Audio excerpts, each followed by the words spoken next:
Boa noite, pessoal. Então vamos começar um pouquinho aí a falar sobre diabetes, né? Então a gente vai começar nossa palestra, né? Hoje e eu vou me apresentar, né? Então meu nome é Leonardo Dalmas, eu sou endocrinologista pediátrico, né? Então minha formação é de pediatria e eu tenho uma formação de endocrinologia pediátrica e de intensivista pediátrico, né? Sou diretor médico da Procem, né? Uma clínica pediátrica de Niterói, para quem não conhece, em que a gente tem uma clínica com internação pediátrica, com UTI pediátrica, UTI neonatal, né? E um pronto atendimento pediátrico. Então, a gente vem fazendo algumas palestras, né?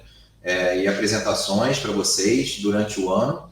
E hoje o tema vai ser, a gente vai falar um pouquinho sobre diabetes tipo 1, né? Estamos aqui aguardando mais pessoas entrarem, né? E a gente vai começar a falar um pouquinho sobre o que é diabetes, né? Então, hoje nós temos pessoas com diabetes assistindo, temos pais, temos estudantes de medicina, temos médicos, né? Pediatras. Então, eu vou tentar usar uma linguagem um pouco científica e um pouco também leiga, né? Para poder facilitar o assunto, né? Então, é um tema vasto, é um tema que às vezes os pais, principalmente com diabetes, demoram a assimilar, né? Então, não é um tema muito fácil, né? Então, a gente vai falar um pouco sobre tudo, sobre diagnóstico, sobre tratamento, sobre novidades, né? Sobre métodos de medição de glicemia, sobre novidades de bomba, né? Então, a gente vai falar um pouquinho sobre como hoje a gente trata o diabetes tipo 1, né? E só lembrando que a gente, no passado, a gente não tinha a gente não tinha maneiras de medir a glicose adequada, né? A gente não tinha canetas com insulina com microagulhas, né? Então, hoje em dia, a gente tem uma alimentação melhor, a gente tem mais facilidade de achar alimentos sem açúcar, né? Então, a gente tem uma compreensão melhor e também tem maneiras melhores de tratar o diabetes, né? Então, a gente vai começar um pouquinho falando sobre o que é diabetes, né? Então, quando eu vou falar um pouquinho sobre o nome diabetes mellitus, né? Que é o nome da doença, né? Então, o diabetes mellitus, a gente tem tipo 1, tipo 2, e a gente tem outros tipos de diabetes que são mais raras, né? Tipo MOD, por exemplo, que é uma diabetes que é mais genética, né? Mas a gente não vai entrar nesse mérito, a gente vai falar hoje basicamente sobre diabetes tipo 1, né? Que é o nosso assunto tema, né? E a gente vai primeiro falar um pouquinho sobre o nome, né? O que significa diabetes? Então, quando eu fui pesquisar para a gente ver a origem do nome, né? Diabetes ele vem do grego e significa passagem de água por um sifão. Então, eu estranhei um pouco, né? Falei assim, gente, mas passagem de água por um sifão, mas como é um termo grego, isso vem da época antiga em que a água vinha em encanamentos, principalmente na Grécia, e vinham por encanamentos do alto da montanha, e essa água chegava em fontes, né, dentro da cidade. E quando chovia muito, ou quando tinha muita água, né, na natureza, essa água vinha e ela era abundante, fazia um movimento, né, que é muito parecido com o que acontece hoje. E aí, quando eu fui ver uma figura, eu consegui entender. E essa figura é o que eu vou mostrar para vocês agora, né? Então, esse é o sifão. O que na verdade significa diabetes? Diabetes, na verdade, é excesso de urina, né? Então, o termo diabetes é excesso de urina, né? E vem dessa imagem de fazer muito xixi, né? Então, esse é uma figura que é esclarecedora, né, do nome. Então, a outra parte é mais fácil, né? Mellitus vem adoçado com mel ou melado, né? Então, o termo o nome nada mais é do que a consequência da doença, né? Então, diabetes médio significa muita urina, muito xixi com açúcar, né? Então, xixi com açúcar, né? Antigamente, o diagnóstico de diabetes era feito exatamente assim. A gente entrava no banheiro, a pessoa que tem diabetes, se respinga o xixi no vaso ou no chão, fica cheio de formiga. Então, as formigas vão por causa do açúcar. Então, diabetes médio significa nada mais, nada menos do que muita urina adocicada, né? Com açúcar. E aí, a gente vai falar um pouquinho da função da insulina, para a gente poder entender um pouco sobre o significado, né, da fisiopatologia, né? Então, a insulina, né, ela é responsável, né, por vários processos dentro do nosso organismo, né? Então, é o hormônio que controla o nível glicêmico, tá? Então, a glicemia, só um minutinho, por favor. Isso, só para ocultar essa barrinha aqui que estava aparecendo para vocês, tá?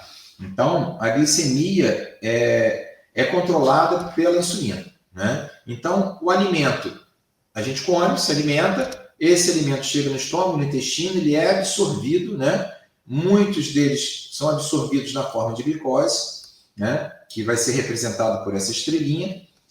E o pâncreas, ele consegue detectar mais ou menos a quantidade de carboidrato e de alimento que a gente come, e o pâncreas automaticamente consegue produzir uma quantidade de insulina proporcional àquilo que a gente está comendo, né? E os dois vão para a corrente sanguínea, tanto a insulina quanto a glicose, e essa insulina, ela tem uma função muito específica, né? Então, a célula, que é a menor unidade do nosso organismo, que na verdade é onde acontecem todas as reações bioquímicas, e as células são as responsáveis por todas as nossas funções no organismo.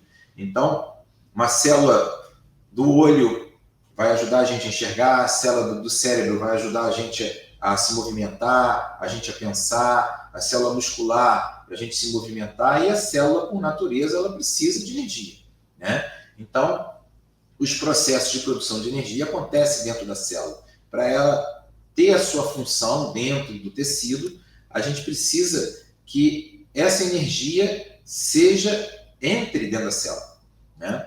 E aí vem a principal função da insulina, porque a insulina, ela se liga a um receptor na célula, que é o equivalente a uma fechadura, né? Então vamos fazer assim uma analogia, que seria uma fechadura, e essa insulina seria nada mais nada menos do que a chave, que na verdade vai abrir essa fechadura para poder a glicose entrar, ok? Então, existem receptores, né? Então a gente chama, em termos médicos, de receptores. Essa insulina, ela se liga a uma porção desse receptor, que vai fazer com que abra, né, uma porta para poder essa glicose entrar dentro da célula, né? Então, a insulina, teoricamente, né, fazendo uma analogia, ela funciona como se fosse a chave da fechadura, ok? Então, esta glicose, quando tem o efeito da insulina, essa glicose entra dentro da célula e ela é utilizada como energia, ok? Então, ela vai ser utilizada como, estamos fazendo analogias, a chave seria a chave do carro, que vai ligar e fazer com que a gasolina, que é a nossa glicose, vá para o motor, e é no motor em que essa gasolina, que na verdade o motor seria a célula, essa célula ela vai usar essa glicose para produzir energia para a gente fazer todas as nossas funções vitais, ok? Então, por um motivo,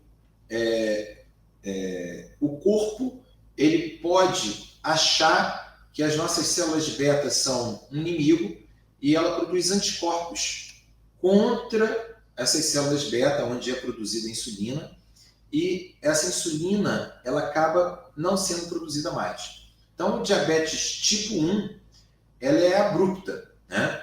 Então, e na verdade, assim, a diabetes tipo 1, ela não é hereditária, ok? Então, ela acontece ao acaso.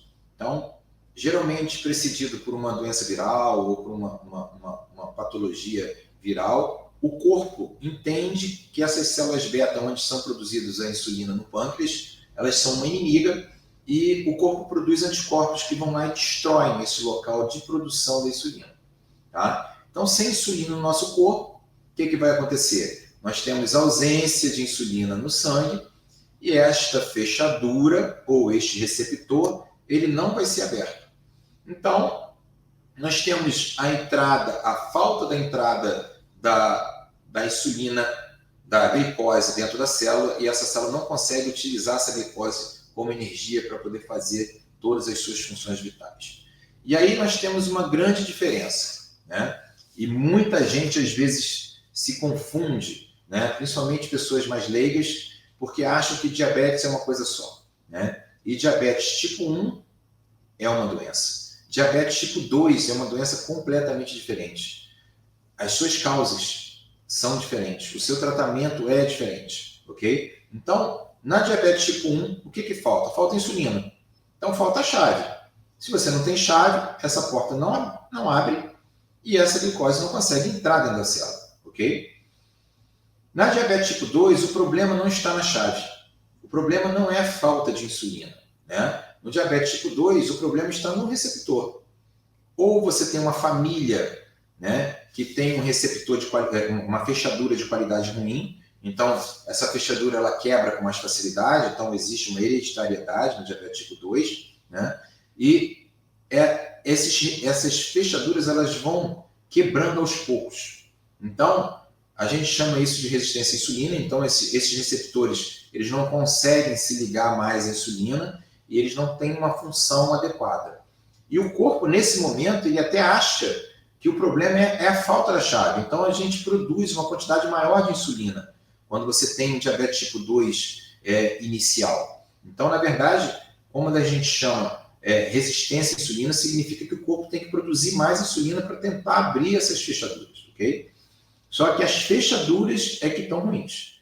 Elas ou são de qualidade ruim, ou a pessoa tem uma vida sedentária, se alimenta mal, obesidade, álcool, tudo isso faz com que essas fechaduras elas vão se quebrando aos poucos. Então, esses receptores, eles vão perdendo a sua ação aos poucos, né? E a gente vai cada vez precisando de mais insulina para poder abrir essas fechaduras. Então, a diabetes tipo 2 é uma doença que se instala aos poucos, a pessoa não percebe.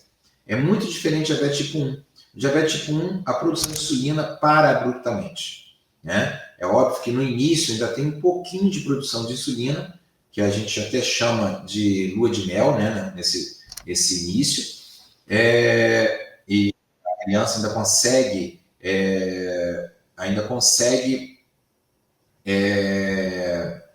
as crianças ainda conseguem produzir um pouquinho de insulina no início, né? Só um minutinho, só. Deixa eu só ver aqui uma coisa. A gente pediu, eu estou aguardando só um pouquinho porque a gente está enviando alguns e-mails também, que algumas pessoas não estão conseguindo entrar, né? Então, eu estou explicando isso aqui para vocês, né? Mas a gente depois vai disponibilizar aí a gravação para poder as pessoas também voltarem ao início, ok? Então, voltando aqui, existe essa grande diferença, né? Entre diabetes tipo 1 e diabetes tipo 2. Só que a consequência das duas doenças é a mesma, ok? Se a gente come, se alimenta, essa glicose, ela cai no sangue, só que a célula, ela está ali tentando pegar essa glicose, mas não consegue pegar. Por quê? Porque todo o alimento, quando a gente se alimenta, é transformado em glicose, essa glicose cai no sangue e essa glicose ela é eliminada, ok? Ela é eliminada principalmente pela urina, né? A gente vai ver no próximo tópico. Então, tudo que entra sai pela urina e a célula não consegue puxar essa glicose para dentro. Então, eu brinco até com meus pacientes que as nossas células, quando não tem insulina, as nossas células são iguais àquele cachorro, né? Cachorro vendo televisão na padaria, que é aqueles espetos giratórios de frango, né? Então, a célula é o cachorro, está olhando aquele frango ali girando na padaria e não consegue pegar, né? Então, elas funcionam exatamente assim. As células elas não conseguem captar essa glicose para poder usar como energia, ok? E a gente vai ver um pouquinho mais na frente que isso gera algumas consequências, que são exatamente como uma criança ou um adolescente ou um jovem adulto evolui num diabetes muito rapidamente para a cetoacidose, né? E a gente vai falar um pouquinho sobre isso, tá? Se vocês tiverem perguntas, já vai deixando no chat para poder a gente já ir respondendo, ok? Tá? Não tem problema nenhum, a gente pode ir respondendo as perguntas à medida que forem surgindo, ou então a gente responde todas as perguntas no final, tá? Então, pode deixar as perguntas e a gente vê, tá bom? Para a gente poder já ir respondendo as dúvidas de vocês, tá bom?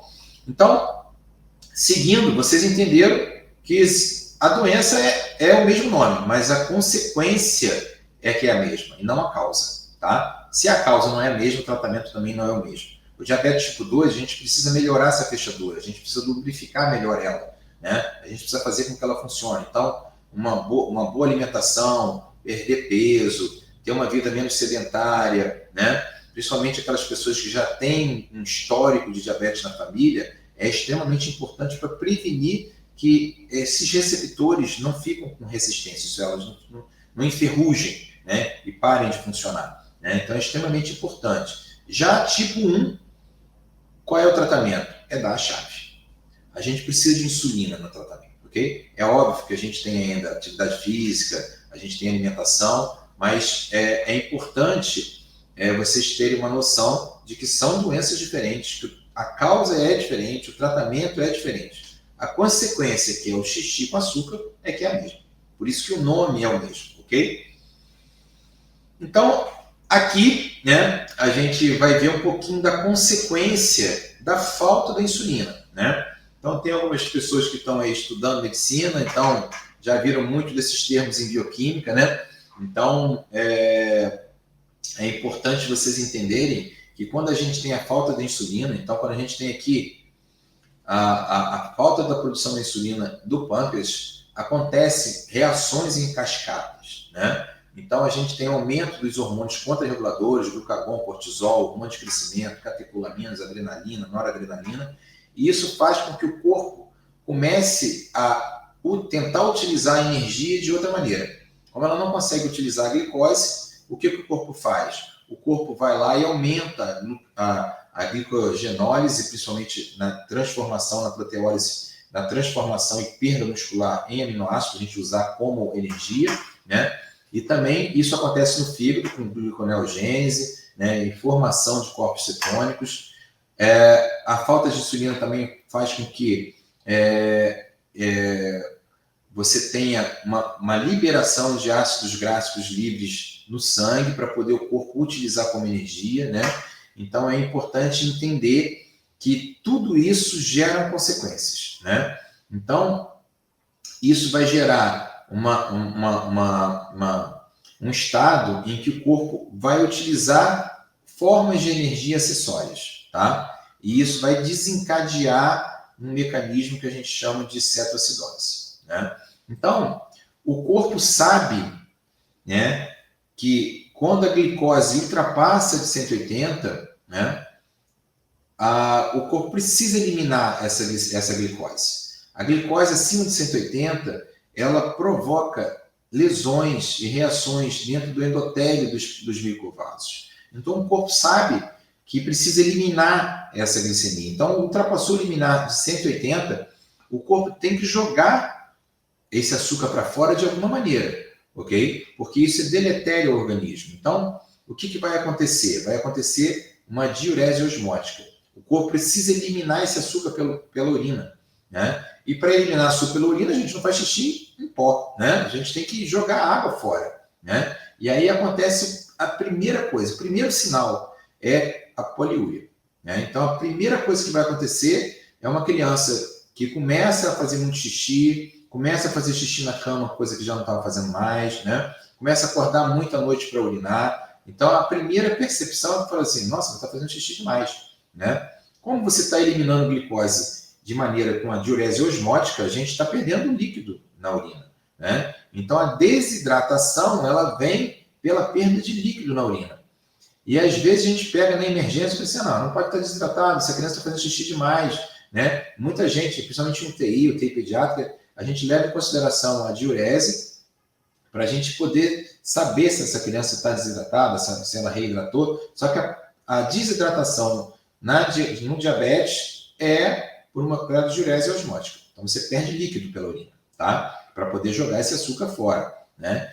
E você tem poliúria, você perde líquido, né, pela urina, e você automaticamente, o corpo faz com que esse organismo tente recompor o nível líquido corporal.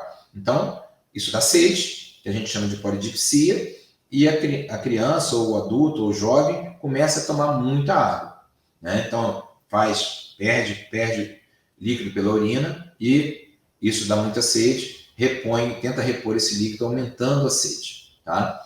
Automaticamente também, o corpo, né, ele não pode ficar sem funcionar. As crianças não têm insulina, mas o corpo continua funcionando. E para ele funcionar, ele usa energias alternativas, né? Como eu já falei, a gente vai utilizar principalmente músculo e gordura, ok? Por causa das reações de falta de comida. O corpo vai começar a usar músculo e gordura, mas ao mesmo tempo essa célula ela vai sinalizar para o organismo que ela não está comendo. O que vai acontecer a nível central? O corpo vai falar assim, cara, não tem comida, está todo mundo passando fome. Automaticamente, o corpo faz com que a criança comece a comer mais, que a gente chama de polifagia, né? Então, é uma criança que está fazendo muito xixi de maneira muito diferente, está tomando muita água, e aí começa a aumentar o apetite.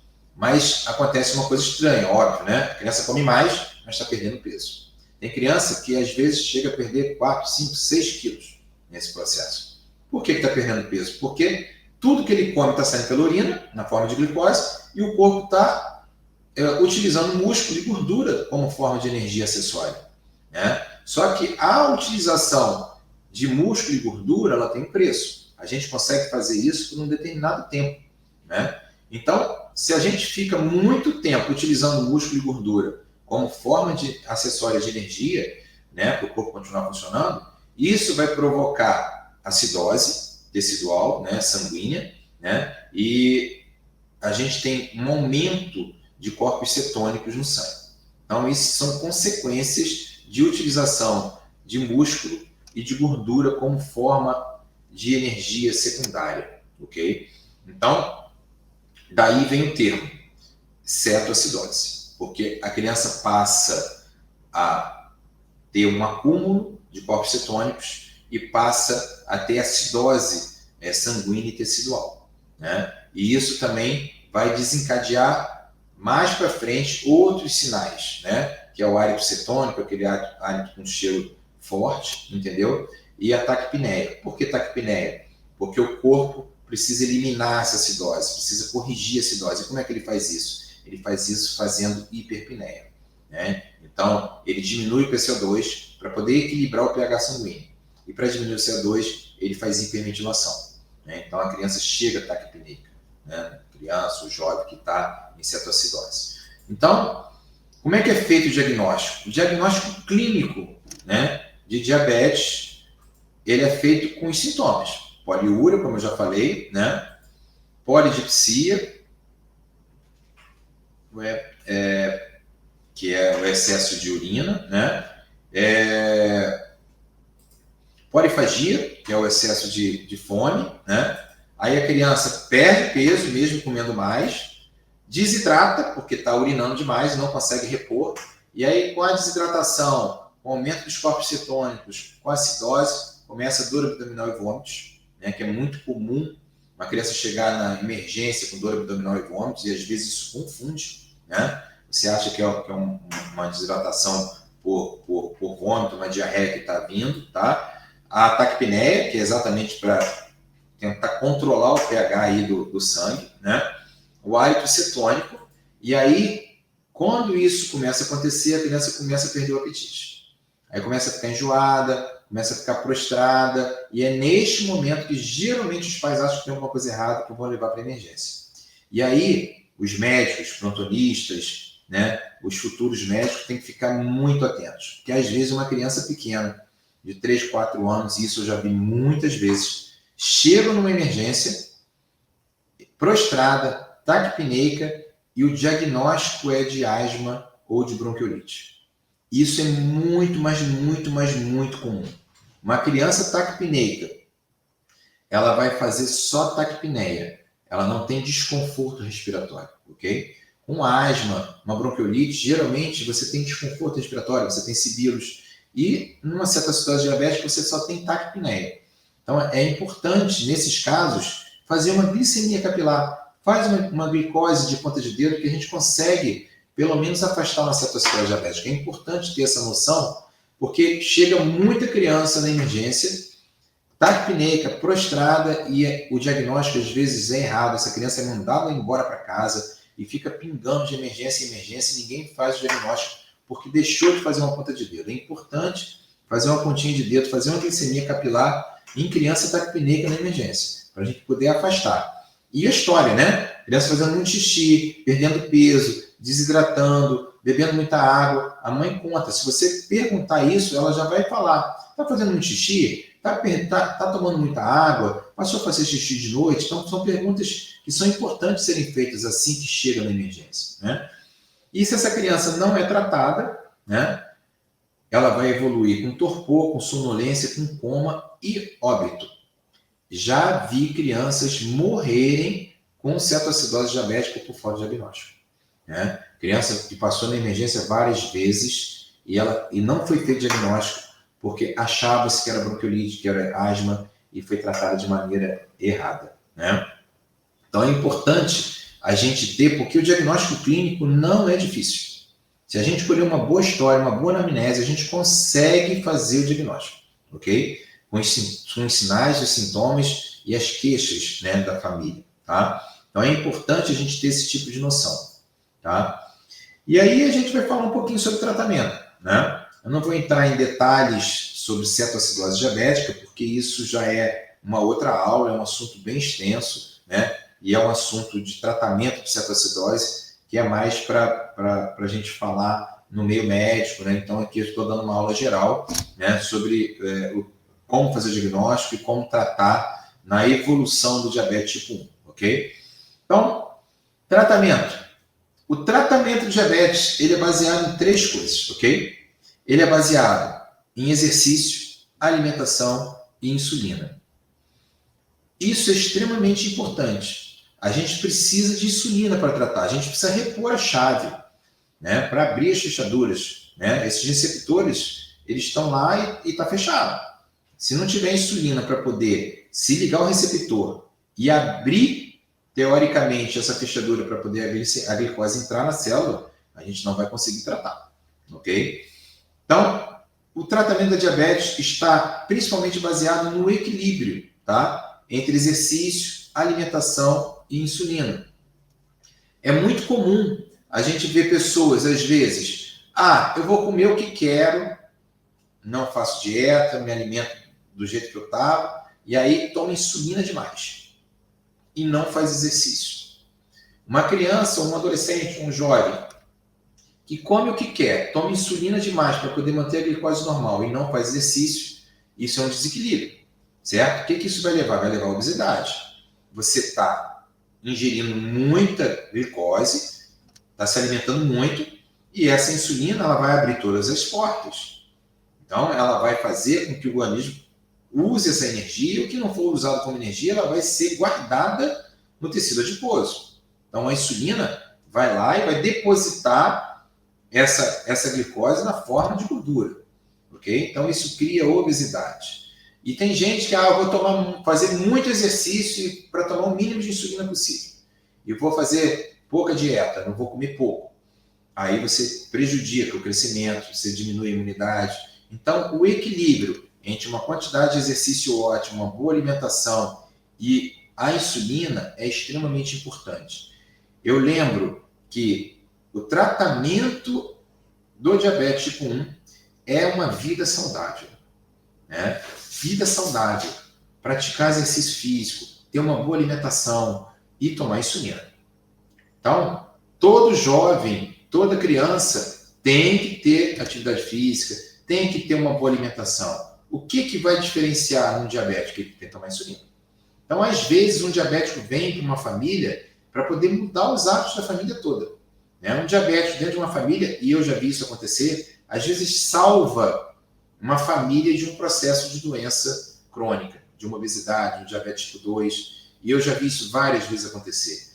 Famílias totalmente desreguladas de alimentação, de exercício, um diabético, uma criança dessa família se torna diabética e os hábitos da família todos mudam, né? Porque se tem um diabético em casa, a casa tem que funcionar da maneira como o diabético tem que funcionar. Não adianta virar para uma criança, uma pessoa que tem diabetes e falar assim, você tem diabetes, então você não pode comer, mas a gente vai continuar comendo tudo que a gente quer. Aí pede pizza, sabe? Faz bolo de chocolate, deixa na frente de criança, isso realmente não funciona. Né? Então, a gente precisa mudar o hábito da família, né? Tanto de exercício, ser o exemplo para essa família, ter uma boa alimentação e fazer o uso da insulina. O equilíbrio, uma vida equilibrada, uma vida saudável é o tratamento de diabetes. Né? Eu tenho vários pacientes diabéticos que são esportistas, né? Que fazem luta, que fazem natação, que fazem esportes de maneira até profissional. Né? Por quê? Porque o diabetes faz com que essas pessoas tenham uma boa prática de atividade física, se alimentem bem e sejam e tenham uma vida mais regrada. Né? Essas pessoas acabam sendo mais disciplinadas. Né? E para você fazer um esporte de alto rendimento, você precisa de disciplina. Então, às vezes, os diabetes formam grandes atletas. Né? Então, a gente tem na história vários atletas diabéticos, né? E que são bem controlados e que evoluíram muito bem, né? Principalmente por causa do esporte. Né? Então, é importante ter uma vida regrada. Né? E aí a gente vai falar um pouquinho sobre cada coisa. Né? Então, essa tríade, exercício físico, alimentação e insulina, é o tratamento. Né? Então, é importante que isso seja feito de maneira equilibrada. Né? Então, a gente vai falar agora um pouquinho, primeiro, sobre a insulina. Né? Então, insulina. Né? Como o nosso corpo funciona? Né? Só para vocês terem uma noção, a gente produz uma quantidade de insulina basal, que seria essa linha verde. Né? A gente faz uma quantidade de insulina fixa durante o dia, né, que a gente chama dessa insulina basal, e a gente produz bolos, ou bolos de insulina às refeições. À medida que a gente come, a gente vai produzindo uma quantidade maior de insulina, dependendo da nossa refeição. Vamos dizer que tomou o café da manhã, aí comeu uma fruta no meio da manhã, na colação, aí almoçou, se fosse uma feijoada, já que tinha vindo aqui em cima e voltado, né? Lanchou à tarde, jantou, então existe uma alternância dessa insulina durante o dia, porque o corpo vai produzindo uma quantidade maior ou menor de insulina de acordo com o que a gente come. Então é assim que o corpo funciona. Né? E essa linha verde, que seria a linha de base, seria a insulina basal, se uma pessoa, por exemplo, é obesa, é sedentária, com diabetes tipo 2, essa produção de insulina basal ela é maior. Então, quando a gente vai dosar uma insulina, ela vem muito alta. Né? Então, isso já é um indicativo de resistência à insulina e um risco de diabetes tipo 2 no futuro. Tá? Então, essa é a maneira como o corpo trabalha. E o tratamento no diabetes tipo 1, ela tem que ser baseado no que o corpo faz. Ok? Então, é importante a gente ter uma noção de como o corpo trabalha. Porque aí a gente vai poder escolher o tratamento mais adequado. Tá? Então, o efeito da insulina. Eu trago aqui uma imagem, né? Porque existem várias insulinas no mercado. Né? Então, recentemente, mais uma insulina com efeito de uma semana, né? Não está aqui nessa imagem, né? Mas a gente vai falar um pouquinho mais na frente. E, na verdade, todas as insulinas elas são derivadas de uma insulina só. Tá? Então, a insulina regular, que é a insulina humana, ela tem esse pico de ação. Então, esse é o efeito glicêmico relativo, né? Então é o efeito da insulina. Então, se você pegar a insulina regular aqui, que é essa primeira verdinha, ela tem um pico de ação por volta de 2, 4 horas e podem durar até de 6 a 8 horas no organismo, quando a gente aplica. Tá? E existem curvas para cada insulina. Então, o que as grandes indústrias fizeram? Pegaram a insulina humana e foi acrescentando ou modificando a molécula de insulina ou acrescentando algumas substâncias para fazer com que essa insulina tenha ações mais prolongadas. Então, a gente tem a insulina de ação lenta e ultralenta hoje, tá? insulinas como a Degludec, que tem duração de até 3 dias, né? E existem insulinas com picos de ação muito rápidos, a gente chama de análogo de ação rápida, que é a Lispro, Aspart, Glulizina, né? Então, são insulinas que tiveram suas moléculas alteradas, né? E elas têm um pico de ação, na hora que a gente aplica, elas têm uma absorção mais rápida, uma ação mais rápida no organismo. Então, por exemplo, uma insulina Aspart, por exemplo, que hoje em dia a insulina mais rápida seria um tipo Aspart, mas é a Fiasp. Ela tem um início de ação em 5, 10 minutos, muito rápido, tem um pico de ação em 45 minutos, 1 hora, e 1 hora a 1 hora e meia, dependendo da pessoa, né? Já não tem mais ação nenhuma. Então, são insulinas ultra rápidas para a gente poder usar elas de uma maneira mais eficiente como o corpo trabalha, ok?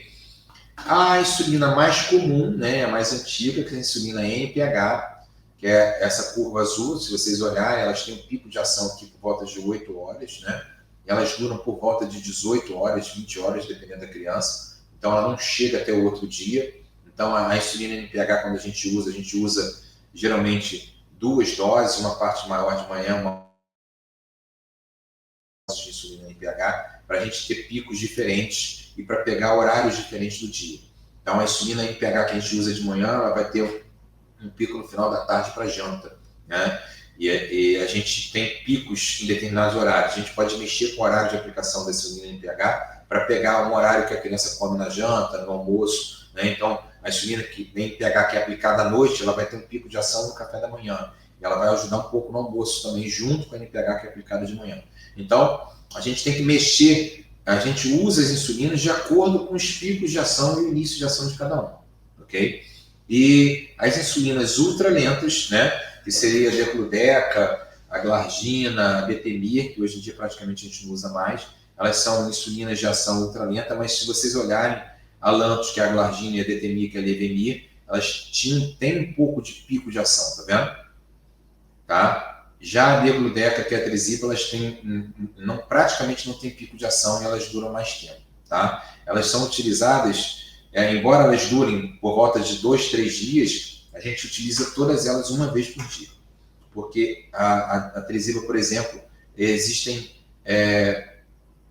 platôs de ação. Então, você aplica no primeiro dia, ela tem um efeito de ação, aplica a dose no segundo dia, ela tem um segundo efeito, né? Ela vai aumentando em platô, e depois que você aplica 3, 4 dias, ela tem um nível fixo. E ela dá mais flexibilidade, né? Então, se você, no fim de semana, você pode aplicar, por exemplo, a Degludec 11 horas da manhã, e durante a semana aplicar às 7, porque se você mudar um pouco o horário, isso não vai afetar, porque ela não vai alterar o platô dela, né? Então, isso facilitou muito a vida, né, dos adolescentes, principalmente, tá?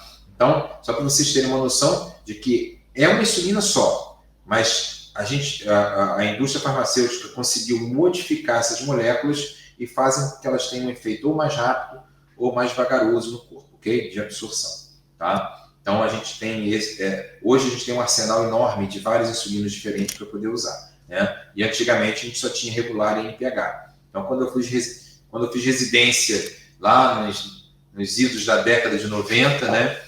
A gente só tinha, infelizmente, NPH e regular para poder usar. E hoje em dia, praticamente, a gente não usa insulina regular em criança, a não ser que seja para reverter efeitos de cetoacidose, que a gente acaba usando venoso, né? Então, hoje em dia, a gente usa, inclusive nas bombas, insulinas análogas de ação ultra rápida, né? Então, isso é mais para vocês entenderem os subtipos da insulina, né? E são com elas que a gente vai fazer o tratamento, ok?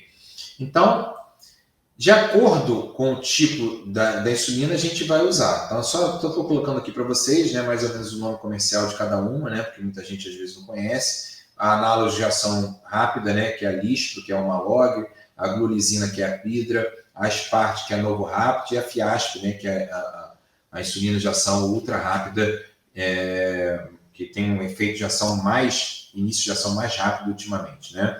Que a gente utiliza principalmente em crianças pequenas, porque teoricamente quando a gente usa análogo de ação rápida, a gente tem que contar o carboidrato, para antes da criança comer, aplicar, esperar às vezes 10, 15 minutos, e às vezes você aplicou insulina numa criança de 2 anos, você não sabe se ela vai comer ou se ela não vai comer. E aí você já aplicou. Então, essas análises de ação rápida, elas são muito importantes, porque em criança muito pequena, às vezes a gente tem que esperar a criança ver quanto que ela vai comer para depois aplicar a insulina. Se a gente aplicar e ela não come, ela vai entrar em hipoglicemia. Né? Então, isso ajudou muito no tratamento, certo? E tem as ultralentas, né? Como eu já falei, a glargina, que é a Lantus, a Detemir, né? E a Degludec, que é a Tresiba, e foi lançada, a Anvisa autorizou o uso da Icodec, né? Que é a insulina semanal, né? Que tem esse nome realmente estranho, ao weekly, né? Eu nunca usei ainda, né? A Icodeca, né? Porque a maioria dos pacientes que usam, a gente usa, por exemplo, uma insulina ultralenta uma vez por dia e a gente acaba usando a insulina de ação rápida em todas as refeições. Então, o que iria mudar, teoricamente, seria aplicar a Tresiba ou a ultralenta, ao invés de uma vez por dia, aplicar uma vez por semana. Né? Então, essa seria a única diferença. A gente teria uma diminuição da aplicação da ultralenta, mas a gente continuaria tendo que aplicar as ultra rápidas de ação rápida em todas as refeições. Então, assim, não vi muita vantagem. Né? Para diabetes tipo 2, eu vi vantagem, né? Porque você aplica uma vez só por semana, não tem esquecimento, né? O pessoal tem começado a usar. Mas essa de insulina de ação semanal, né? Se a criança aplicar, por exemplo, uma semana, e ela começar a ter hipoglicemia, a gente não tem muito o que fazer. Eu não posso diminuir a dose, porque eu vou ter que esperar uma semana para poder mudar alguma coisa. Então, no meu ponto de vista, isso atrapalha um pouco. Né? Mas é mais um arsenal que a gente pode usar, principalmente em crianças mais estáveis. Né? Então, a gente pode utilizar essa insulina de uso semanal, que ela substituiria essa ultralenta, né, diária, ok? Então, só para vocês entenderem, tá? E aí a gente tem associações, né? Antigamente a gente só tinha NPH com regular, como eu falei. A gente passou a utilizar muito NPH com análogo de ação rápida, que é uma log que foi a primeira a aparecer no mercado, né? Lá na década de 90 já existia. E aí a gente passou a usar Lantus, Levemir com análogo de ação rápida, né? Como Basal Bolos. Passou a usar muito a Tresiba, que é essa de 3 dias com análogo de ação rápida. E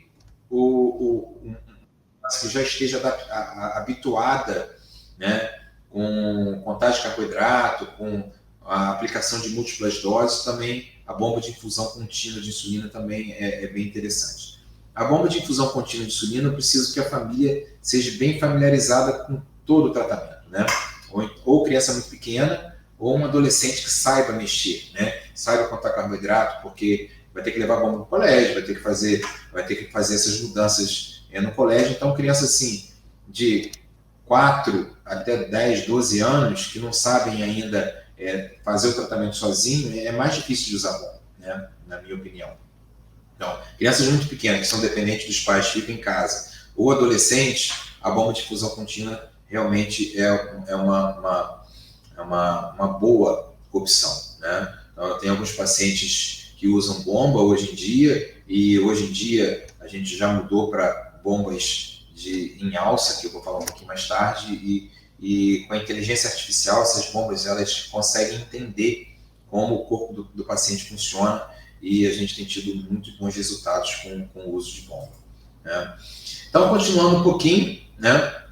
A insulina regular ou a análogo de ação rápida, ela é usada para correção da glicemia. Né?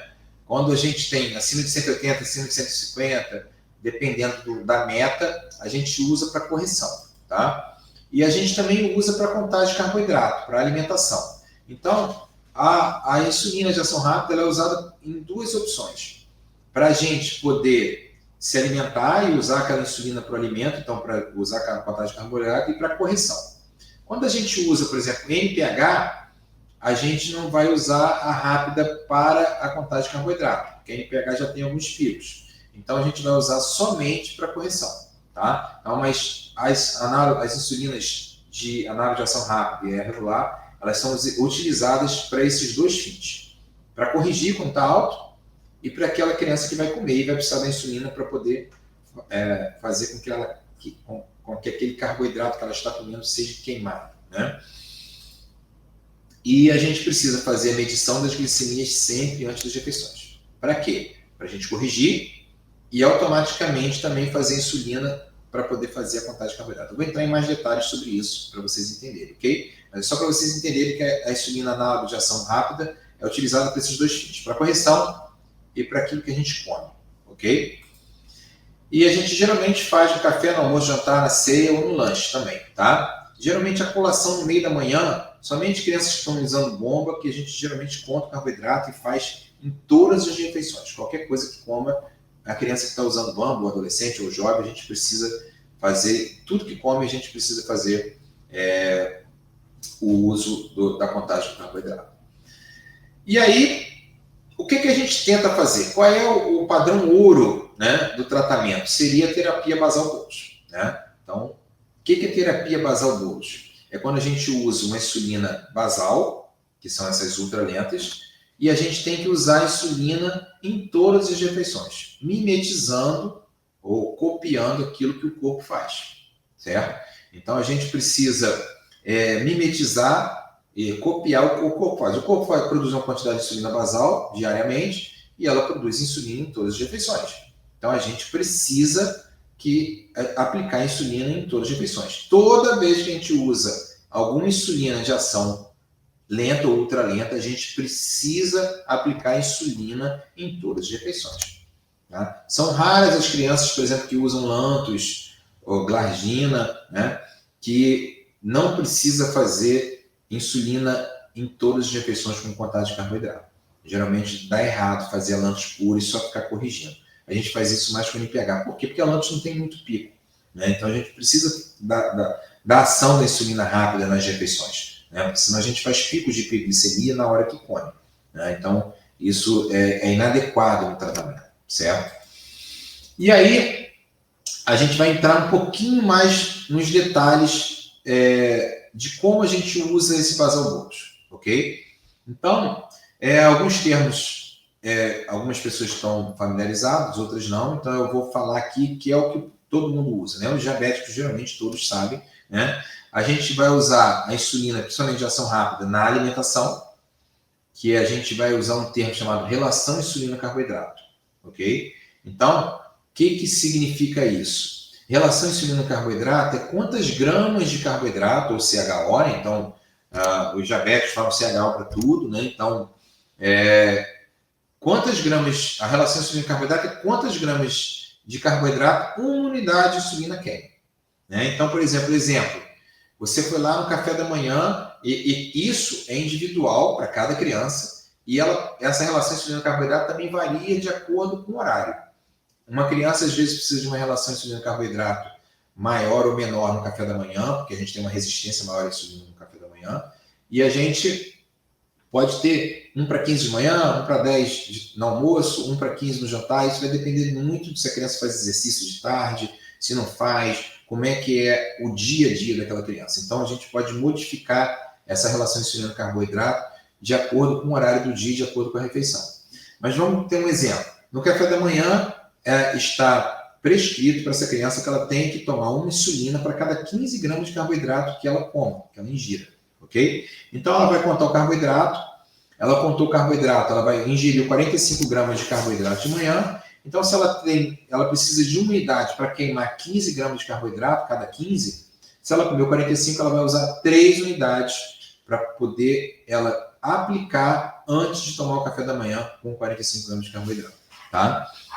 A contagem de carboidrato em si não é só o carboidrato que a gente usa. Em algumas crianças a gente usa contagem de gordura também, tá? Mas eu não vou entrar em detalhes de contagem de gordura, porque isso é um tema mais avançado, só para vocês entenderem que a gente usa a insulina rápida para a gente conta aquilo que a gente vai se alimentar e vai usar a quantidade de insulina proporcional com aquilo que a gente comeu, ok? Hoje em dia tem livrinhos, né, de contagem de carboidrato, o nutricionista ensina, existem inteligência artificial, tem WhatsApp que tem contagem de carboidrato, né? Então, tem ChatGPT, que aprende com você a contagem de carboidrato. Você vai lá, comer 4 colheres de arroz, de sopa de arroz, e relata a sua refeição e ele conta o carboidrato para você. Então, hoje já existem técnicas de inteligência artificial que contam o carboidrato. Isso facilitou muito a vida de muitos diabéticos, né? Então, voltando aqui no assunto, primeira parte que a gente usa na insulina de ação rápida é a alimentação. E o termo que a gente usa é em relação à insulina de carboidrato. Então, a gente vai fazer isso de acordo com cada refeição. E a outra parte é a correção da glicemia, tá? Como assim correção da glicemia? A gente precisa primeiro ver qual é a meta ou o objetivo. Então, a gente pode botar uma meta de 100, 120, 150, 180, tá? E a gente tem um outro termo chamado sensibilidade. O que é sensibilidade? É quanto uma unidade de insulina abaixa a glicemia. Por exemplo, uma unidade abaixou, numa determinada criança, abaixa 50. Se eu aplicar se uma criança está com 200 de glicose, ela não vai comer nada. Você aplicou uma unidade, ela vai abaixar de 200 para 150. Como é que a gente vê isso? Vendo os gráficos nos medidores de glicose. E a gente é individual. Cada criança tem uma sensibilidade, ok? Então, crianças muito pequenas, às vezes uma unidade de insulina abaixa 80, abaixa 100. Então, tem uma sensibilidade alta. Uma unidade abaixa muito a glicose, né? E às vezes em adolescentes, que já são diabéticos há mais tempo, uma unidade só abaixa 30, 40, entendeu? Então, a sensibilidade varia de criança para criança. Então, se a gente tem a meta e a gente tem um objetivo, né, e tem a sensibilidade daquela criança, a gente consegue calcular quanto que a gente vai corrigir, ok? Então, vou aqui dar um exemplo do cálculo do bolo de correção. Qual é a fórmula? É a glicemia medida menos a glicemia ideal, que seria o alvo, né, ou a meta, dividido pelo fator de correção ou fator de sensibilidade. Ora, vou dar um exemplo para vocês. Aqui, a glicose medida foi 300, tá? O fator de sensibilidade, a meta era 120. Então, a glicemia medida 300, glicemia ideal, que seria a meta objetiva, era 120. Então, eu tenho que abaixar 180, porque eu tenho que cair de 300 para 120. Nessa criança, que é uma criança pequena, ela tem uma sensibilidade alta. Uma unidade abaixa 90. Ora, se eu preciso diminuir 180 e essa criança, cada unidade abaixa 90, eu preciso de 2 unidades de correção. Ok? Então, é assim que a gente faz os cálculos. Não é fácil, é muita coisa para um paciente diabético no início aprender, ok? Então, é difícil até da gente mesmo, como médico, a gente ter isso tudo sob controle, né? Porque cada criança, não existe uma receita de bolo. Cada criança tem uma sensibilidade diferente, a sensibilidade pode mudar de acordo com o horário do dia. Cada criança tem uma relação insulina-carboidrato, cada horário do dia pode ter uma relação insulina-carboidrato diferente. Então, não é uma receita de bolo, a gente tem que ir ajustando à medida que essa criança vai evoluindo, né, na doença, no termo, ou se faz mais exercício, ou se ficou doente. Em menina, às vezes, em período menstrual, a gente tem que alterar essas correções. Então, existem nuances aí que a gente tem que ver no dia a dia de cada diabético, né? Então, lembrando, só voltando aqui um pouquinho para vocês. Lembrando, nesse caso aí, tá? Eu medi a glicose. Eu tenho um fator de sensibilidade que é 1 para 90, tenho uma meta que era 120, então ele precisava tomar 2 unidades para poder corrigir, e ele comeu 45 gramas no café da manhã e a relação insulina do carboidrato dele era 1 para 15. Então, quantas unidades de insulina de ação rápida a gente vai fazer? A gente vai somar a correção, que eu precisei usar 2 unidades, umas 3 unidades para aquele que vai comer. Então, eu vou usar 5 unidades de insulina rápida antes do café da manhã. Por quê? Porque aquela criança tinha uma sensibilidade de 1 para 90, tinha uma meta de 120 e tinha uma relação insulina-carboidrato de 1 para 15. Então, se ela sabe disso, ela mediu, deu 300 e ela comeu 45 gramas de carboidrato, ela sabendo isso, ela consegue calcular e ela sabe que ela tem que aplicar 5 unidades de insulina rápida naquele momento, ok? Então, é óbvio que é um assunto extenso, ok? Isso não é simples, né? É só para vocês entenderem que a insulina rápida tem esses 2 componentes. A correção e o que a criança vai comer, ok? Então, aqui é um pouquinho sobre a evolução. Antigamente, quando eu comecei a a estudar sobre diabetes lá na residência, né? A gente usava somente seringa, né? Eram seringas com agulhas enormes, né?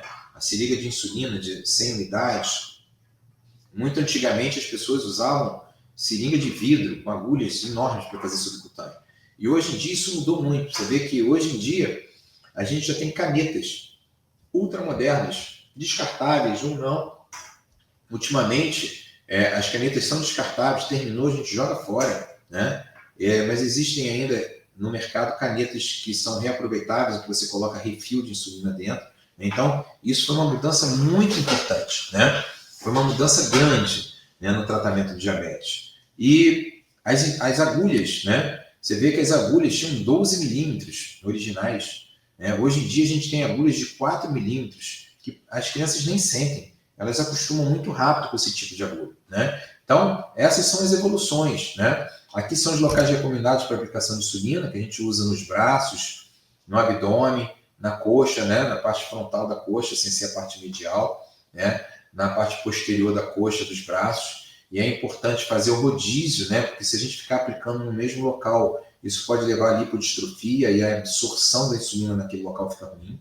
A criança perde a sensibilidade naquele local e pode formar uma grande bola de gordura, né? De destruição, de fibrose. E naquele local passa a ser um local onde que as crianças acabam querendo fazer mais, porque perde a sensibilidade, né? A inervação sensitiva ali é perdida, então não dói mais. Então eles querem ficar aplicando exatamente ali porque não dói. Só que naquele local a aplicação da insulina já é errática, né? A absorção já não é tão boa. Então, em locais de lipodistrofia não se deve aplicar insulina. E a gente precisa fazer esse rodízio de aplicação cada hora e ir aplicando no lugar, e dentro do próprio sítio tem que aplicar em lugares diferentes, né? Para quê? Para evitar essa distrofia e para poder fazer com que essa absorção seja melhor, tá? Existe alguns mecanismos hoje, esse aqui se chama iPort, que algumas eu já pedi para aplicar porque a avó ficou com a avó e a avó tinha medo de aplicar, então você coloca isso no subcutâneo, você injeta num buraquinho da agulha, né? Ele tem um catéter que fica ali, dura 3 dias, mas é um equipamento caro, né? Não dá para ficar usando toda hora, mas é uma coisa que pode ser usada em situações especiais, né? Bomba de insulina, né, que foi uma evolução, e hoje em dia elas estão inteligentes, estão cada vez melhores, né? E hoje em dia também tem canetas aplicadoras, né, que como a Insujet, canetas aplicadoras de insulina que não tem agulha, né? Elas funcionam sob pressão. Né? Eu não tenho nenhum paciente usando, mas já estudei um pouquinho sobre elas e é um mecanismo que pode ser utilizado, tá? Principalmente em crianças pequenas ou pessoas que têm muito medo de agulha, né? Então isso ajuda nesse processo. Ela só aceita, ela não aceita a seringa, né? Se a insulina vier na seringa, ela não consegue colocar, tem que ser em frasco, né? Então ela tem que puxar a insulina para ser colocada dentro dela. Qualquer insulina pode ser utilizada nesse tipo de aplicador, tá? Então isso são as várias evoluções, né? A gente está cada vez evoluindo mais, né? Para poder melhorar o tratamento do diabetes. E aí entra também o monitoramento, porque lá no passado era assim que a gente fazia o monitoramento de glicose. A gente tinha que medir a glicose na urina.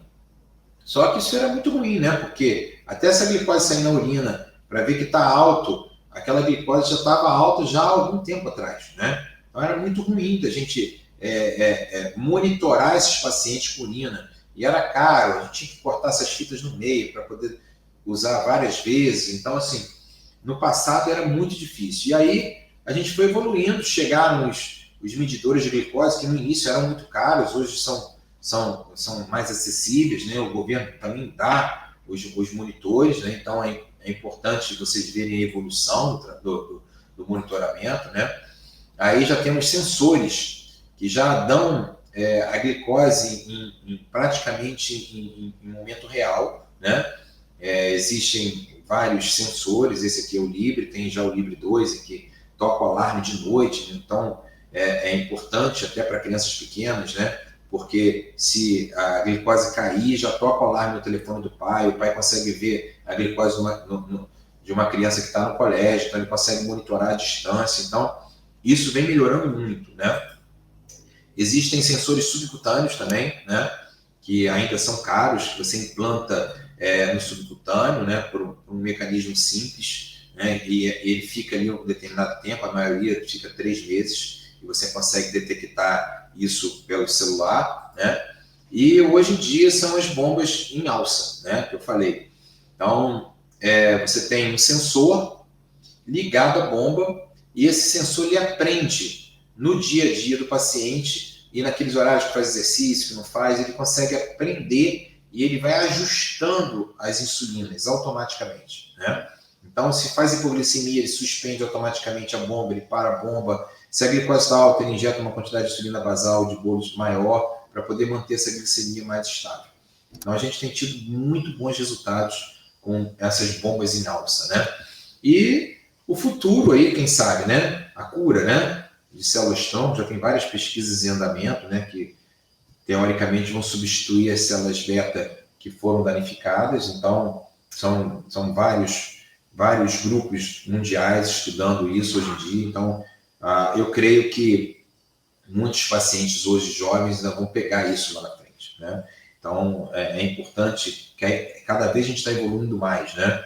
Então, se você olhar, antigamente a gente precisava de fitinha de urina, precisava para ver glicose. Hoje em dia, as bombas se conectam automaticamente com os sensores e eles mesmo sozinhos, lógico, né? A gente vai colocar nas bombas todos aqueles detalhes. A insulina basal, a relação insulina-carboidrato de cada horário, a gente vai colocar a sensibilidade, isso tudo está na bomba. A bomba sabe como é que aquela criança funciona e depois ela vai ajustando isso, né? Então a gente precisa ajustar a bomba para ela funcionar da maneira como a gente quer, tá? E aí esses sensores, e as bombas hoje em dia eles nos dão vários gráficos, né? A gente consegue ver uma glicemia média, a gente consegue ver como é que é a variação da glicose, né? Hoje em dia a gente utiliza muito intervalo ideal de alvo, né? Esse aqui é de uma paciente minha que ela autorizou o uso, tá? E aqui a gente vê que ela tem 72% no alvo. Hoje em dia a gente utiliza muito tempo no alvo como melhor método para poder ver se o tratamento está adequado, ok? Então, a gente consegue visualizar isso com gráficos e cada vez isso fica mais moderno, né? Alguns até já nos indicam o que fazer, entendeu? Para poder a gente ajustar o tratamento, tá? Então, continuando, a gente vai falando muito sobre insulina, né? Essa evolução de monitoramento de insulina, do que a gente tem que fazer. A alimentação, não vou entrar em detalhes, mas a alimentação é a mais saudável possível. E essa parte de bala, de doce, de besteira, é o mínimo, se de preferência, não utilizar, né?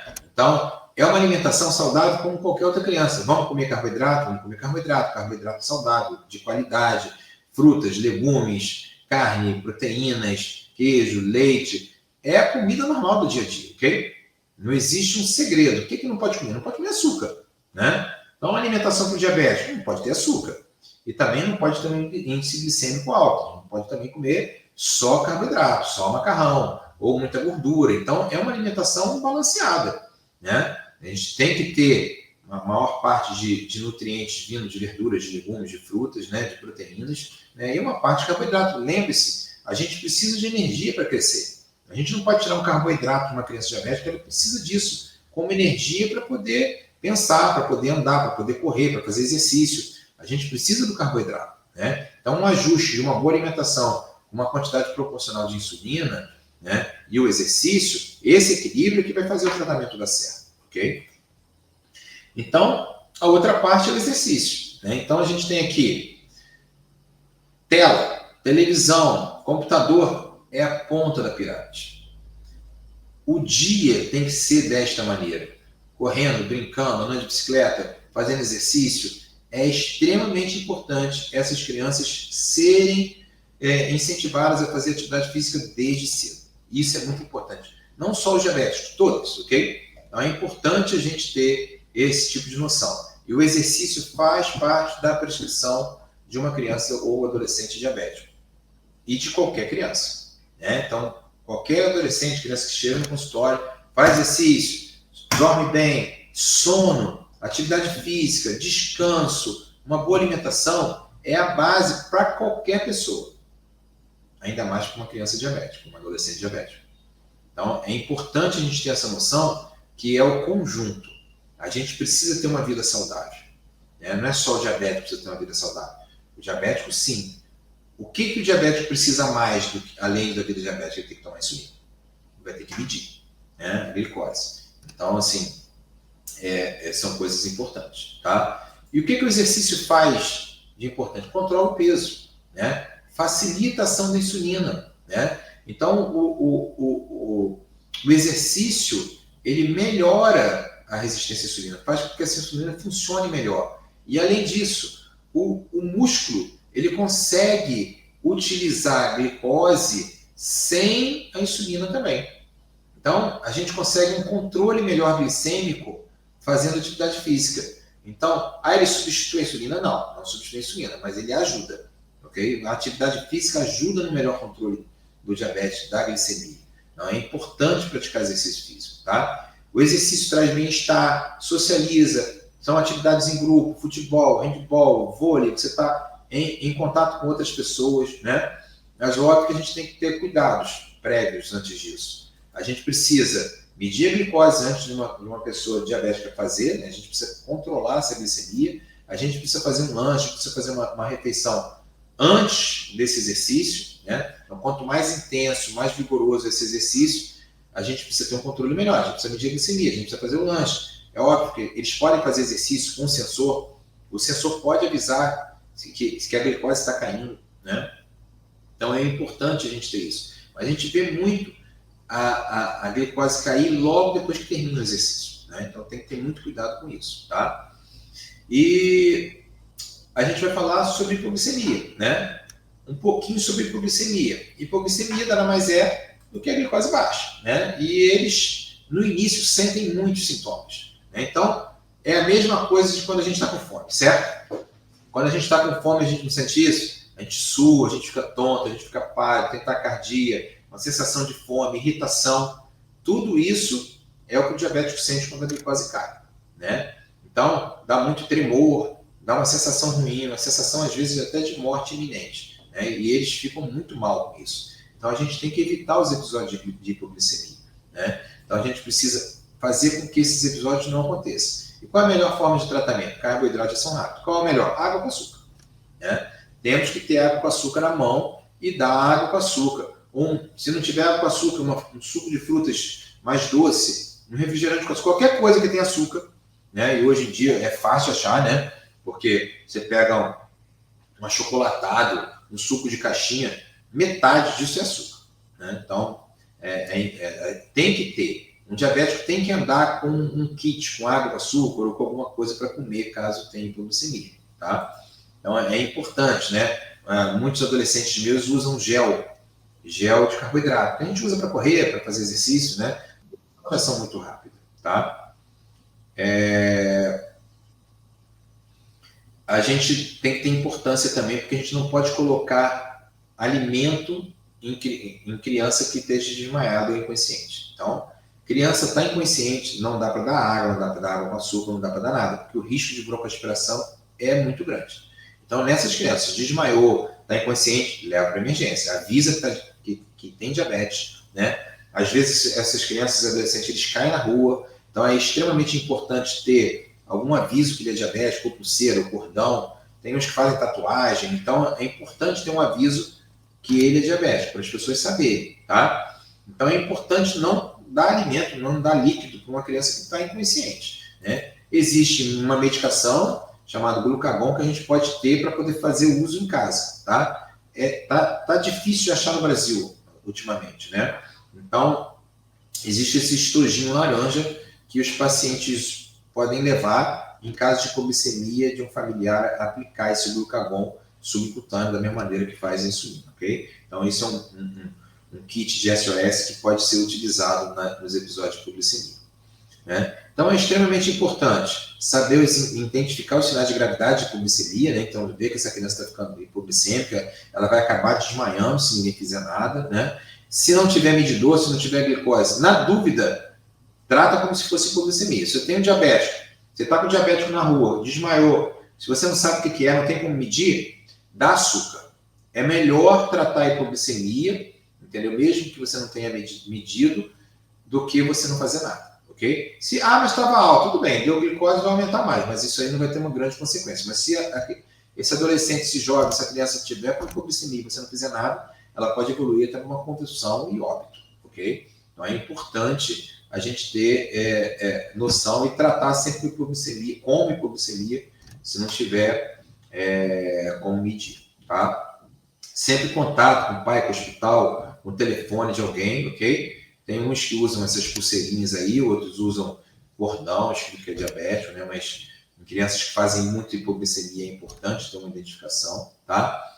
E é importante a gente orientar esses pais, né? Então a gente sabe que a vida não vai ser como era antes, é óbvio, né? Uma criança que ficou diabética, ela vai passar a ter que medir, vai passar a ter a glicose. A gente brinca que é muito complicado, é desafiador você ter diabetes. Porque tem hora que cansa, tem que pensar em muitas coisas, tem que pensar em alimentação, em exercício, em contar carboidrato, em aplicar insulina, e isso vira uma rotina, às vezes, que é muito extenuante. Então, é importante eles terem um acompanhamento, às vezes, psicológico, né, para poder eles manterem um bom controle, certo?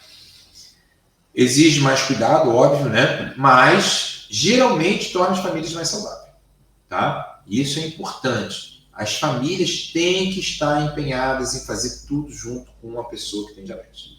Então, a pessoa, toda a família tem que se alimentar e tem que ter uma vida saudável junto com o diabetes. Não adianta ser diferente, ok? E o importante, muitos deles chegam aqui e falam assim, poxa, tio, eu não vou poder mais ser jogador de futebol. Não, os sonhos do futuro não vão desaparecer. Eles vão poder ter uma vida normal, o mais normal possível, ok? Eles podem fazer a maior parte das coisas que eles sonharam. E isso é muito importante, porque parece que abre um buraco e a gente cai no buraco quando a gente fica diabético, né? Então, é importante eles terem noção que eles podem ser, né? Tem jogador de futebol profissional que é diabético, tem nadador profissional que é diabético, que já ganhou Olimpíada, tem gente que joga basquete que é diabético, então, profissional, na NBA, então, isso pode acontecer. É óbvio, né? Ser astronauta, piloto de avião, principalmente por causa da hipoglicemia, geralmente não dá, né? Então, algumas coisas não vai ter como ser, né? Mas a maior parte das coisas de futuro não vão desaparecer, né? Então, eles podem fazer tudo, vai para o colégio, vai fazer tudo quanto a criança faz, né? Não vai mudar. Eles vão ter que medir a glicose e fazer insulina, mas a vida vai ser o mais perto do normal possível, ok? Então, é muito importante a gente não tratar o diabético como coitado. Isso eu falo sempre. De tudo que vocês possam falar para uma família diabética, não tratar, nem deixar esse diabético ser tratado como coitado, né? Esse tratamento, tadinho, ele é diabético, isso faz com que a autoestima caia, né? Essa pessoa vai acabar utilizando isso como chantagem, né? Então, uma criança ou um adolescente que é tratado como coitado, geralmente tem muito problema psicológico no futuro, né? Então a gente tem que tomar muito cuidado, principalmente com essa carinha aí, ó, né? Esse gato de botas aí a gente não pode cair, ok? A gente não pode tratar o diabético como coitado e ele também não pode usar essa carinha aí para poder conseguir as coisas só porque ele é diabético, né? Então é muito importante isso, ok? Então era esse o recado que eu iria deixar para vocês, né? E vou deixar aqui para quem não conhece, né? A foto da televisão de cachorro de padaria, ok? Que está aí o frango. É assim que as células se sentem, né? A célula, que é o cachorro, está olhando a comida ali na frente dele, mas não consegue pegar, né? Então é isso que eu tinha para passar para vocês hoje, né? Para dar uma pincelada de como está o quadro, né? E vou ficar aqui agora para a gente tirar dúvidas, ok? A gente responder as dúvidas que forem surgir, tá bom? Deixa eu só deixar aqui, parar de compartilhar para vocês, para poder...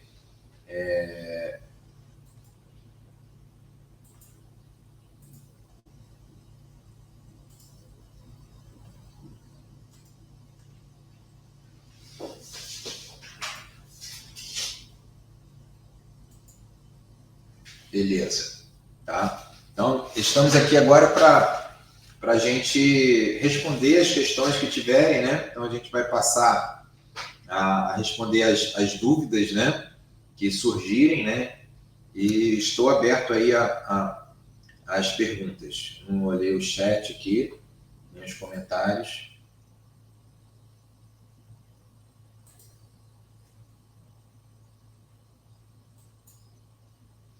Vocês podem me passar, gente? Eu não estou conseguindo acessar aqui. Ok? Não estou conseguindo acessar o chat. Se puderem me passar as perguntas.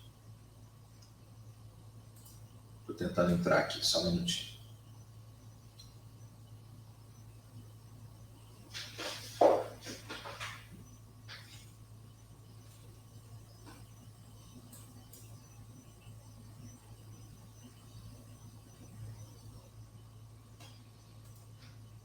Tá, então só aguardando aqui que estão me passando as perguntas para a gente poder ver, né?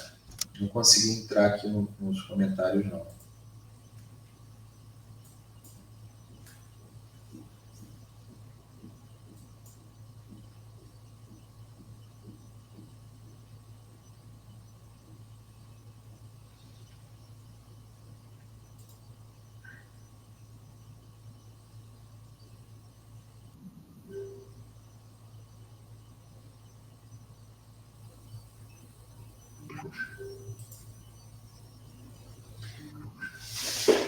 Ah, gente, mas ninguém tem dúvida, né? É impossível, né? É impossível. Pode perguntar qualquer coisa, entendeu? É impossível ninguém ter dúvida, né? Num tema tão extenso, né? Eu tentei simplificar, né? Mas é importante a gente tirar dúvida. Ninguém quer falar nada.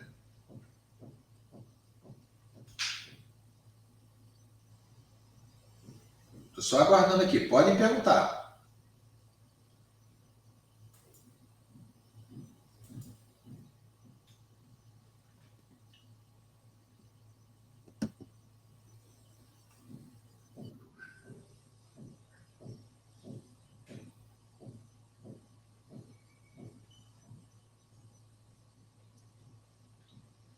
Estou aguardando, hein? Podem perguntar, gente. Eu vou ficar mais um pouquinho aqui, né? Quem quiser fazer alguma pergunta, estou à disposição.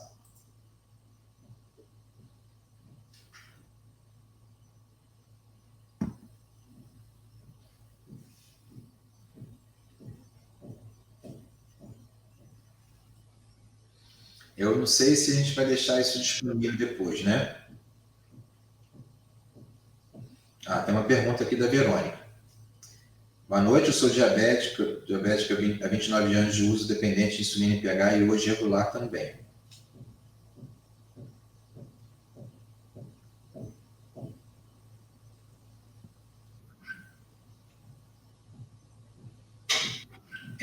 O ideal, né, nesse caso aí, talvez fazer a transição para insulinas mais modernas, né, que a gente tem como mudar, né, de sair da regular e passar para outra rápida, né, passar da NPH para uma insulina ultra lenta, contar carboidrato.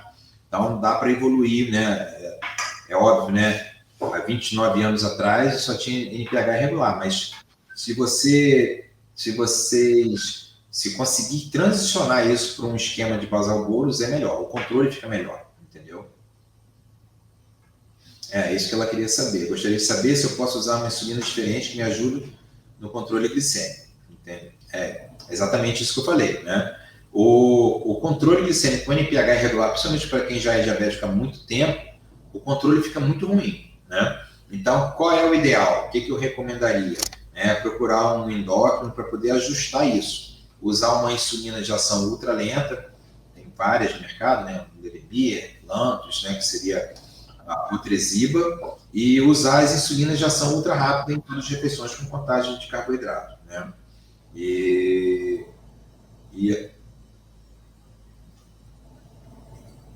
esse é da Verônica, né? E aí é importante, porque realmente a NPH com regular, a glicose vai oscilar muito, porque você não tem um dia diferente, né? Quando você conta carboidrato e quando você utiliza a insulina de ação ultra rápida, e isso vai variando durante o dia, você consegue ter uma estabilidade melhor no seu controle glicêmico, entendeu? Então, o ideal aí seria trocar. Vocês estão me ouvindo, gente?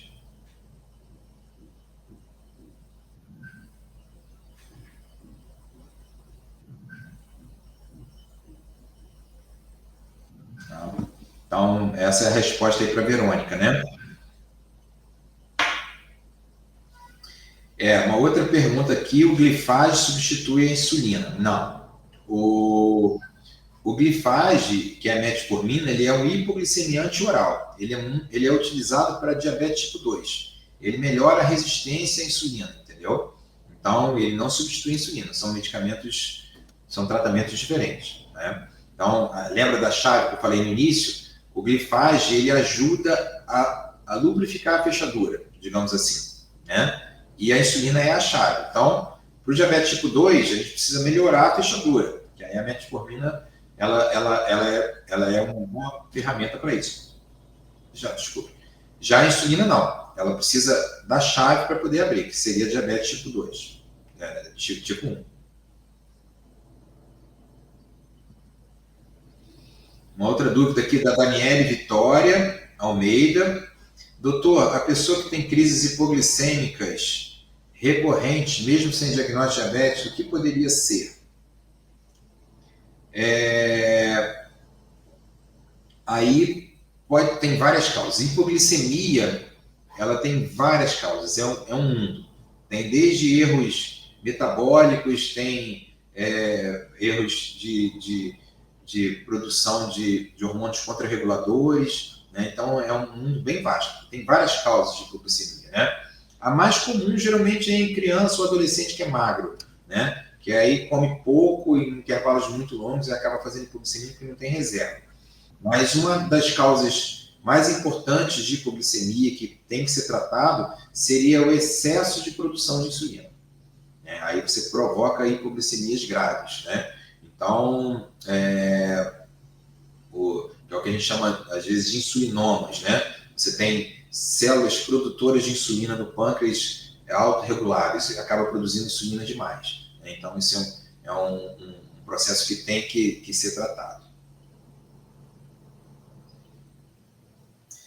E aí, de forma simples, qual a diferença da diabetes tipo 1 para tipo 2? É exatamente ela. Eu vou repetir, né? É importante deixar claro, né? Então, de forma simples, a diabetes tipo 1 a gente tem uma fechadura e tem a chave, para poder a glicose entrar dentro da célula. Então, a diabetes tipo 1, o que falta é a chave. A fechadura não abre porque a chave, que seria a insulina, não consegue abrir essa fechadura. Então, se você não tem chave, a porta fica fechada e essa glicose não consegue entrar dentro da célula para ser usada como energia, né? Então, uma analogia seria, não tem a chave do carro, a gasolina vai ficar armazenada no tanque e não vai para o motor, que seria a célula, né? Então, se você não tem a chave, não ligar o carro, essa gasolina não vai ir para o motor. Então, essa glicose, ela não consegue entrar dentro da célula para ser usada como energia. Já tipo 2 é o contrário. A fechadura está ruim. Você tenta enfiar a chave e essa fechadura não abre, porque a fechadura é de má qualidade, ou foi falta de exercício, obesidade, sedentarismo, que provocou a destruição da fechadura. Essa fechadura meio que enferrujou, né? Então, ela não está funcionante. E aí a gente tem que fazer com que essa fechadura volte a funcionar. Como? Usando algumas medicações, fazendo exercício físico, melhorando a alimentação, né? Isso faz com que essas fechaduras voltem a funcionar, ok? Então, de maneira simples é isso. Na diabetes tipo 1 falta a chave, na diabetes tipo 2 a fechadura que está ruim, é o receptor da insulina, que seria a fechadura que está ruim, tá?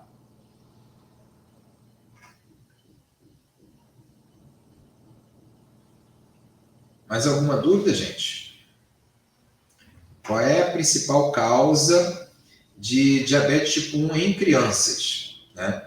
Então, a principal causa de diabetes tipo 1 em crianças é uma doença autoimune. Então, assim, 98% das vezes o corpo produz anticorpos que seriam para defender o organismo, né? Geralmente por uma infecção viral anterior, o corpo produz anticorpos de maneira errada e vai no pâncreas e destrói o local onde é produzido a insulina. Então, o corpo para de produzir insulina abruptamente. Então, a principal causa é autoimune. É uma doença autoimune e que pode também estar associada a outras doenças autoimunes. Então, a gente faz sempre um controle em crianças com diabetes ou jovens com diabetes tipo 1. A gente faz sempre um controle para ver se tem algumas outras doenças autoimunes associadas, como doença da tireoide, tireoidite Hashimoto, tireoidite linfocitária, doença celíaca. Isso são doenças autoimunes que estão associadas ao diabetes tipo 1, né? Porque o corpo pode produzir anticorpos destruindo outras funções, certo?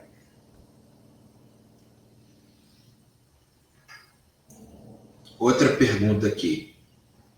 Como saber se uma variação nos níveis de glicose é algo passageiro ou sinal de um distúrbio metabólico? Olha, aí tem que ser examinado, tem que ser avaliado caso a caso, né?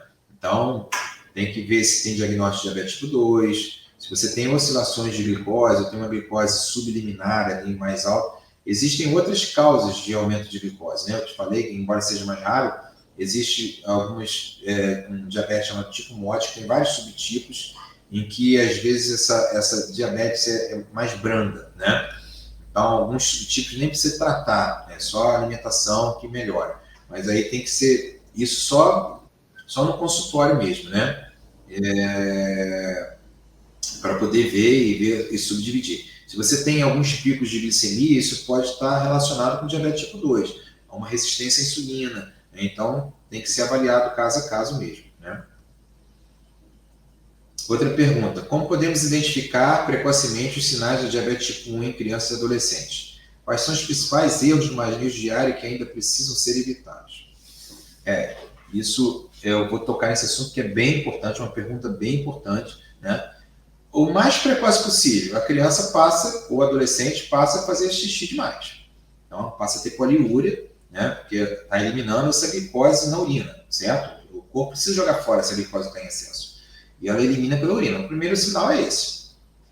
O que a mãe vai reclamar, ou o adolescente vai reclamar? Cara, eu estou fazendo muito xixi, estou acordando toda hora noite para urinar, entendeu?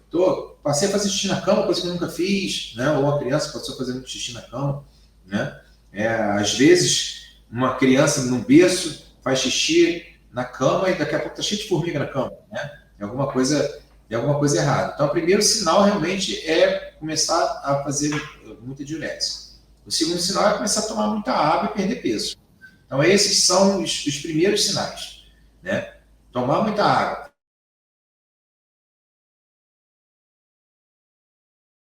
Muito. Isso são os primeiros sinais que tem alguma coisa errada, né? Então, é importante fazer uma glicemia. Às vezes, fazer uma glicemia de ponta de dedo, você evita que esse adolescente, que esse jovem, que essa criança evolua com uma cetoacidose e precisa ficar internado, né?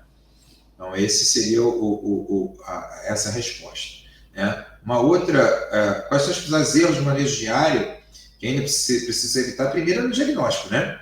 Às vezes o diagnóstico às vezes a mãe percebe que tem alguma coisa errada, vai na emergência várias vezes e por causa daquela taquipneia, as pessoas confundem o diabetes com uma bronquiolite, com asma, né? E não consegue fazer o diagnóstico simplesmente porque não faz a ponta de dedo. Então, isso é muito importante, né? É muito importante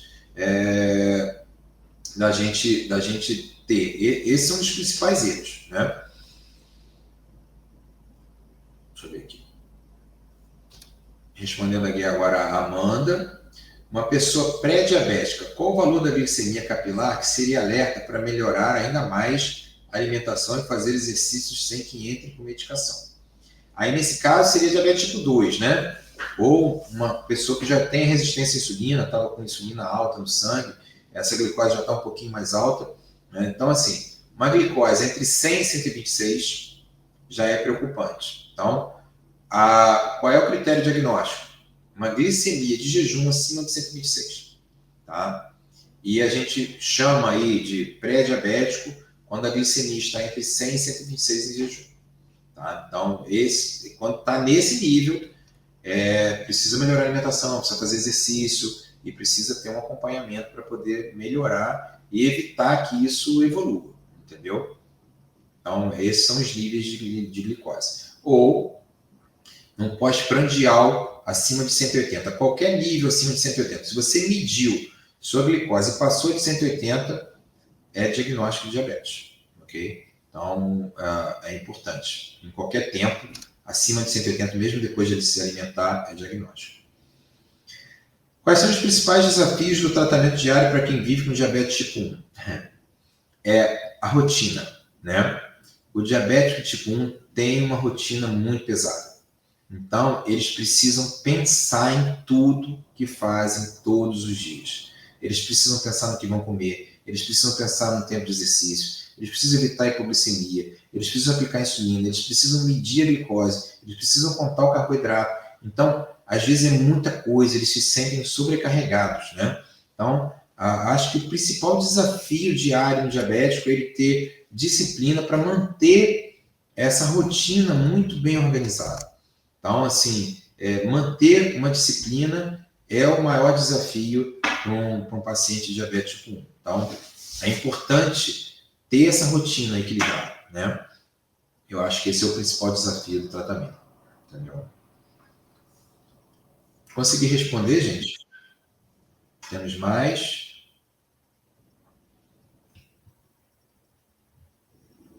Temos mais alguns aqui. É da Tayana Nascimento. Doutor, li um artigo falando que o Brasil tem tido um aumento anual de crianças com diabetes tipo 1. Existe algum motivo para isso? Acredito que a alimentação seja o maior fator ou não? O diabetes tipo 1, ele não está ligado ao que a criança come, tá? Então, assim, isso eu falo muito com os pais, tá? Não está ligado ao que a criança come, nem que se o pai deixou de fazer alguma coisa, ou fez alguma coisa errada.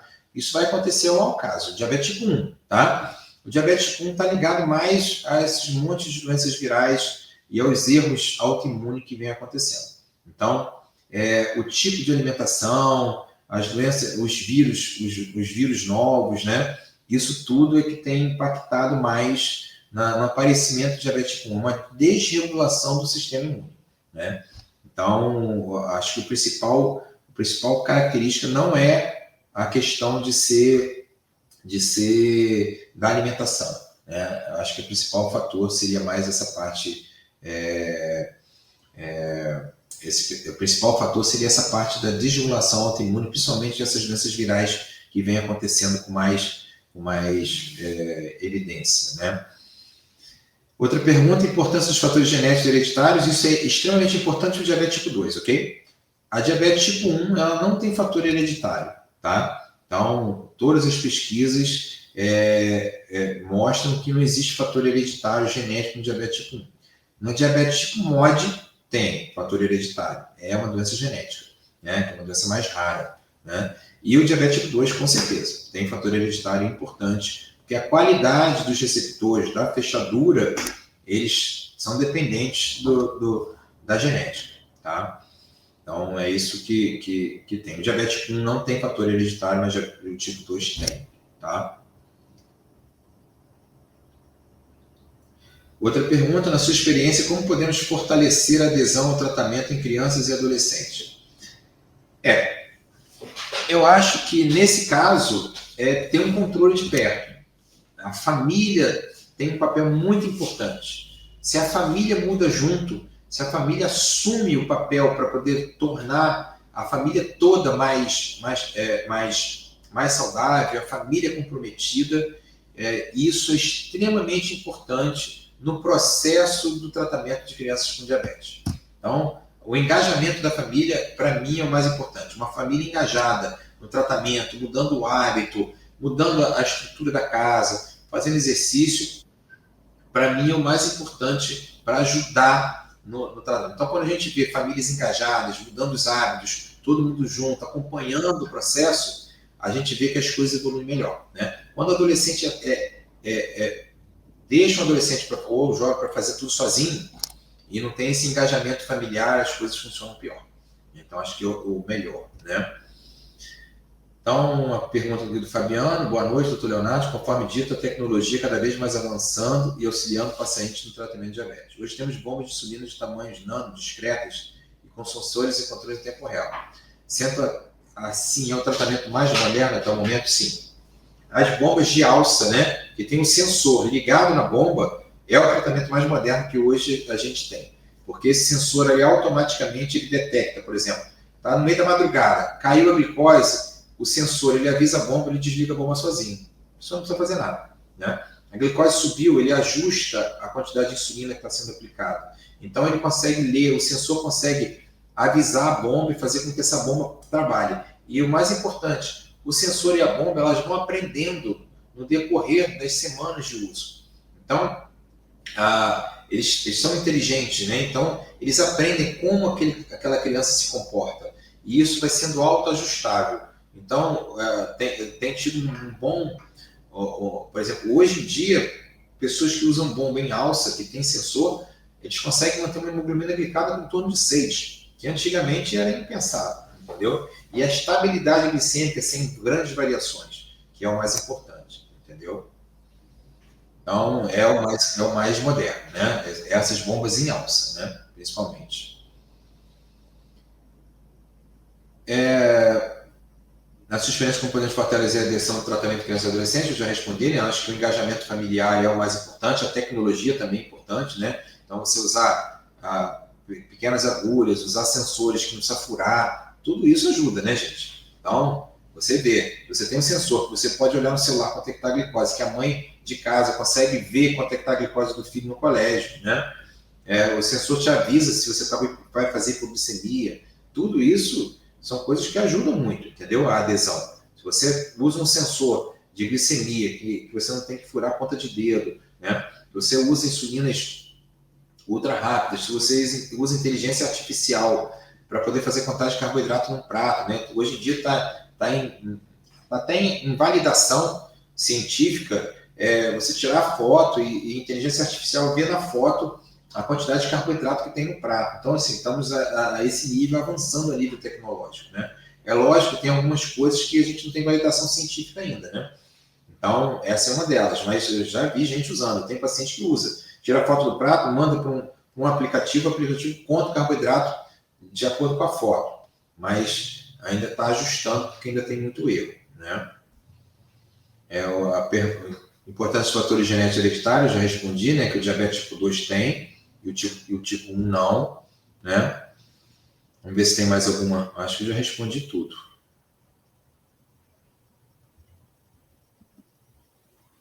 Mais alguma coisa? Vamos esperar para ver se tem mais alguma pergunta, né? E se não tiver, a gente vai encerrar, porque temos que dormir, né? Todos, né? Uma noite de sono também é importante, tanto para paciente diabético, para todos, né? Mas vamos ver aqui se tem mais alguma pergunta para responder.